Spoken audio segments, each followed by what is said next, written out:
Hey everybody, it's Maureen. Trying to get my video in for this particular month, and this project took me most of this month to complete. If you've been following me on my other social medias like Instagram or Facebook, you would have seen updates for this particular doll project during the month of April. We have a 24-inch porcelain doll that I have made into a 1570s French fashion doll. In my social media, I have been particularly discussing the various different layers of Renaissance clothing, and I have gone basically from the shift layer, the white linen layer that's underneath all of this wondrous finery, which would have been in my original post, or first post per se. And I had gone through the different stages. I had done a red kirtle layer with a little bit of black striping. The next layer was a velvet layer dress, so a bodice along with the skirt, but no sleeves just yet. And then for the next layer afterwards, I went with this faux silk. There's the velvet underlayer. It's the same material as the hat. The faux silk, so it's not a real silk per se, but it definitely has the sheen of it, has a beautiful flocked floral design that is very much a popular motif that you will see during the Renaissance period. And since it had this beautiful purple color, and also the shot color is sort of a purple color too, I decided that I was going to match up the velvet with the hat, and it just blends beautifully. One of the other accessories that I made was this woven hair bag. It's basically basket woven. This edge is turning up here just a little bit. So it is basket woven, and there's a drawstring around the edge to hold it into place.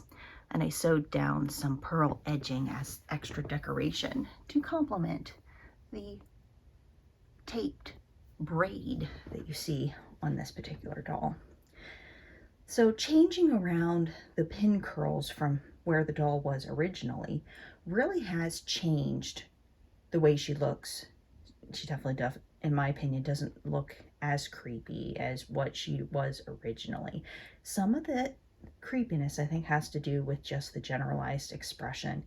And as I had mentioned in past videos, the glass eyes also make a certain amount of realism that may make feel one slightly unsettled about, is that doll really looking at me or not? Well, she is dressed in 1570s French clothing, so the larger puffed sleeves, and then we have this gathered dress, and I'm going to show you the back here. So we have our wonderful hat. I did finally get some hat pins to make sure that it is secured to the hair bag underneath, which is very important that it stays put. I added a piece in here to bring the fabric all the way up to the neckline instead of having the velvet layer show or have the shift layer show. But not to say that you could definitely have had a very thin organza partlet that could be showing with some decoration on it. Here's the back of the belt. So we have garnet, gray pearl, freshwater pearl. This is a mother of pearl O, and I found pink pearls that fit right inside of it. These white O's originally I had gotten from Michaels years ago. Never used them for what I intended, which was actually to make embroidery bags. I used a couple, but I still had plenty of leftover. I sort of bought a lot. So it was nice to be able to use it in such a way that the different colors of pearl show off to each other in a beautiful way. But look at the shine on this fabric. It is just beautiful. I used more of the bias tape to go around the bottom edge. There is the velvet skirt There is our red linen kirtle with the black stripes. And there is our shift layer. She had built-in shoes already, so I just left the shoes that they are. They are a heeled shoe. The paint could use a little touching up, but you're really not going to see them for the rest of the clothing. In around like 1540 to 1570 or so, the French had normally a puffier upper sleeve that sometimes would only go to about here, and you could have a different kind of lower sleeve. I made her sleeves a little longer and did do a lower sleeve, but it's not as short as some of the pictures show. But these sleeves could be of various different lengths and styles during this time frame. She does have a linen bum roll underneath to fluff out the skirts. That's why they look maybe just a little shorter in the back than they do in the front, because there is that extra support to take those pleats from both the kirtle, the velvet layer, and underdress, and then the pleats of this upper layer, and push all of those together to create the shelved silhouette that is very popular during this time of fashion.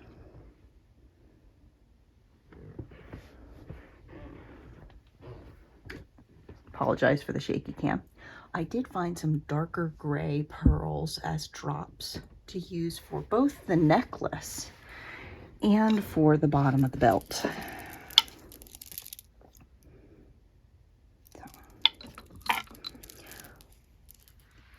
One of the things that I decided to do this, and it probably looks a little bit modern, but what happens with these mother of pearl O's is instead of it's white, so it pulls in the ruff and the cuffs.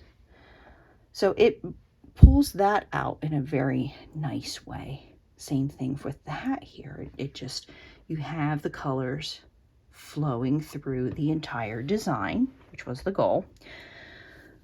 I could have used some bead findings and had put a lot of gold in this, which would have been period correct. They used a lot of gold, kind of like our little paternoster here. I could have used filigree beads like that on this belt, but I wanted it to not be so gold heavy, and I wanted to be able to lighten up the darker colors I had with this design, and I think I really did achieve it by using these mother of pearl O's for the belt, the necklace, the hair decoration, and the hat.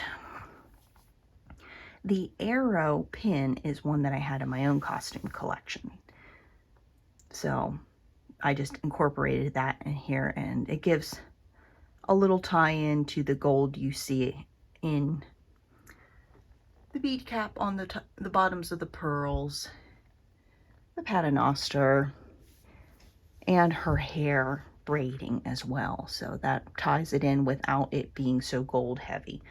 But in the period, they really would have gone, if you could afford all of the, like a gold embroidery or heavy gold jewelry, that's what they would have gone for. But this gives the look of it while pulling in more of the white color.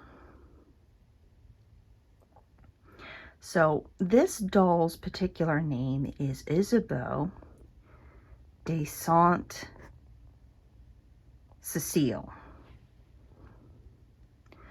So I looked up towns in France, so that's why it's Isabeau of Saint-Cécile. And it just happens to be a town, particularly in France. I like the name Cécile as well, so I wanted a way of incorporating it. So it kind of worked out nicely. So Isabeau would be sort of a more French version of Isabel.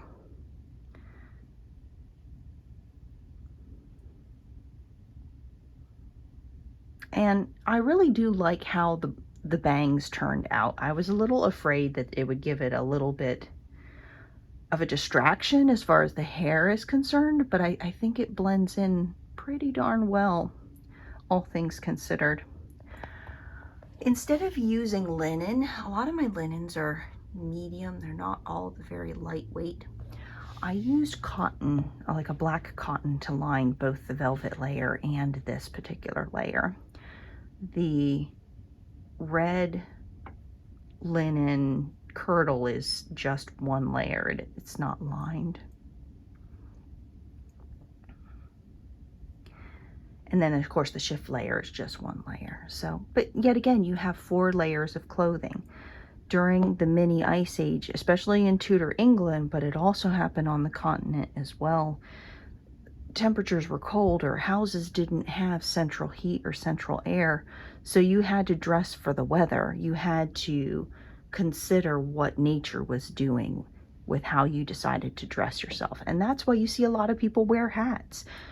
You know, so much of your heat escapes through the top of your head. We may not wear hats as much now, except for when it is cold outside. But every day in medieval and Renaissance times, they were wearing hats every day, all the time. A head covering of some form, a coif at the very minimum, for both men and women and children. So society was definitely wearing hats back then. So this is our newest friend. And I just wanted to say a wonderful quick thank you to all of my subscribers here on YouTube. I'm surprised every day when one of you decides to subscribe to my little corner of the internet, which is full of dolls. It's something that many people are not interested in or brush off as just a frivolous pursuit. But truly, there is some very fascinating history about fashion behind the use of fashion dolls and how they went from something that conveyed history, well, conveyed fashion through history. Because sitting down and writing a description of this doll is one thing, but just because of the way that I described it, I could write, you know, a large paragraph of what she looked like, what she was wearing, what kind of jewelry she had. And it would give the next person reading the paragraph an idea of what she looked like and what the content of her clothing was. But can't you just say it all by sending the doll along? So maybe you wanted to have those fashions created yourself, that you had an example of what those fashions would look like. As I mentioned, she is 24 inches tall. She's one of my taller ones. My next tallest is my 3-foot fashion doll in that case. And she happens to be in storage right now. But we have this wonderful friend, and she'll hang out with us for quite some time. My 3-foot one is the one that I had carved for the Dastardly Doll Project, which you can find my research on academia.edu underneath my name, Maureen Payne. You can find me on Instagram at Tudorosities by Maureen. And you can find me on Facebook underneath Maureen Payne as well. I do want to thank my Patreon. I do have one person that's subscribed to Patreon. I do all of my fashion doll research as part of the Society for Creative Anachronism, which is a non-for-profit educational group that recreates pre-16th century Europe in a chivalric sense. So we look at what was going on during the time frames, take into consideration the political climates and what was going on, like religious wars, things of this nature. But it's more of a chivalric view in the fact that we are not going to persecute against one another. That's not what we're in it for. We're in it to love history and have a great appreciation for it in whatever form we would take, whether that's a martial practice like archery, or thrown weapons, heavy weapons fighting, fencing. Or if we're taking it like this was considered arts and sciences, you know, a particular deep dive research project into something, and then making it as part of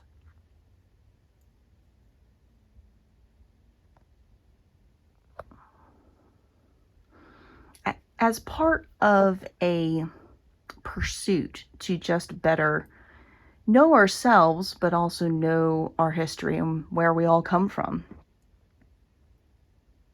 I was trying to think of the word. I hate it when I forget words, folks. But you know what? I'm not editing that out, so we'll just go with the flow here. But yeah, Miss Isabeau looks amazing. She is ready to go off to the French court.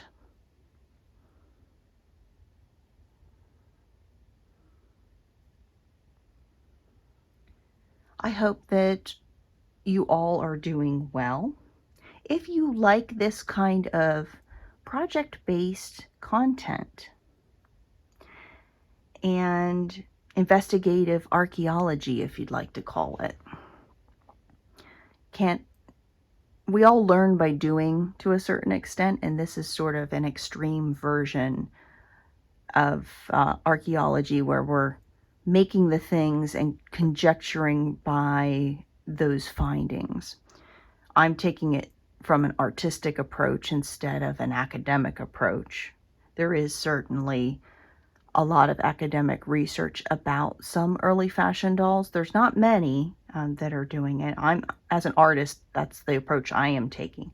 But there are those who have done the research as far as digging up the inventories and seeing what existed back then that may not be existing now, that has survived the ravages of time, because many of the fashion dolls were either noble, of noble class, or royal class. Like Mary Queen of Scots had 9 fashion dolls, and several, Catherine de Medici had some, as well as many other notable royals like Henry VIII. Elizabeth I was known to have several fashion dolls in her marriage negotiations, but those did not get included in her inventory. So what I find very fascinating about this research in general is just, we have one fashion doll that has survived the ravages of time that's in the Royal Armoury Museum in Stockholm, Sweden. We just have her. There are a small collection of 3 from about the 17th century that have also survived, but they're post the period that the SCA researches. So many of these wire-covered fashion dolls really didn't survive through time, and some of them definitely looked a little bit more robust in the 20-some paintings I've seen of children holding dolls that are very elaborate, very beautifully carved and dressed. And normally, as I said, royal children were holding these, and royal families were trading fashions in between each other for marriage negotiations. So these dolls were definitely a tool to convey what fashion was going on during various different time frames and through various different royal families in Europe. So yeah, these were definitely a thing that cost money. But what I also like is that they weren't just tiny little dolls. I mean, it's easier when they're smaller to port them around. Some of the descriptions of these fashion dolls are dolls that are bigger or grand or even human-sized. So they're, depending on how much money you wanted to spend and invest, there was a lot of possibilities of creativity as far as size and scale. I have another doll that just arrived in the mail yesterday. I'm not going to do a French style for this particular one, but I'm going to see about either an Italian or possibly a Spanish style. I do have a couple Italians already. So I'm just going to have to see what reference, I'm going to have to start on the research and figure out what reference photos I want to use for this next doll project. I have my materials chosen for that one, and it's going to be blue with brown. The blue outer fabric has the same floral design as this wine and bronze colored fabric, but it has a little bit of yellow, just a touch, sort of almost goldish when the light hits it. So it's going to be fun to see what we can do with it. And then I do have and had received more of these wonderful pearls since. So I'm kind of hoping that with the pearls, I might change around the colors, or instead of using garnets, use a different color bead in between to kind of set off the blue, or maybe set off yellow. I think there's some fun color play that can be done with our next project as well. And I do have room to kind of keep her on the other side with a few of my other dolls. So there is room for more friends. And I'm happy that you're here with me on my channel. As I had mentioned, you can please consider liking and subscribing.